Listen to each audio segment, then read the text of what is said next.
Hey there, howdy folks, T-Rev here, revving it up, fired up and excited. Blessings to you. Happy Thursday, April 15th, 2021.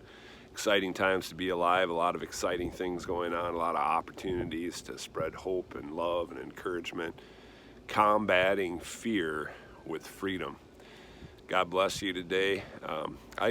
There's something that's kind of brewing, stirring in me, and I understand it's been going on for a long time. I just felt like talking about it a little bit today, though. And that is, I see a big problem within our culture, within our society, especially in the U.S.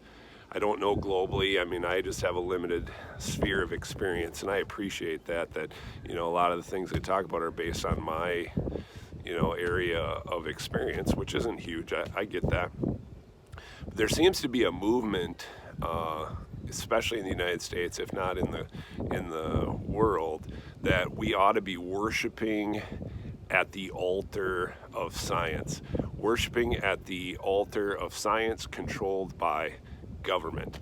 And I think it's really interesting that, this is the science and this is what we need to worship. We need to worship this science when there's plenty of other science and research. And I'm not talking about any specific topic, I'm just talking in general, that there's this movement that we need to worship at the altar of science controlled by government that's dispatched through channels that we have to accept that, and then that's the altar that we should worship at.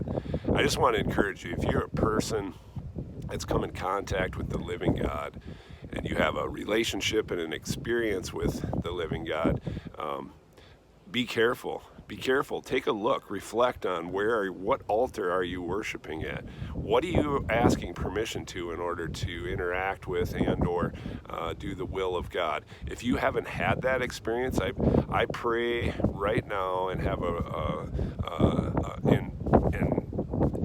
incredible pressure even on the Holy Spirit to encounter you, to meet with you in a way that you understand, the way that you can experience and know. God meets with us all on a level that we can see and understand and know. And if you haven't had an experience of an encounter with the Holy Spirit, with the living God, and you're interested in that, put your hands out, close your eyes, receive the peace and the presence of the living God right now.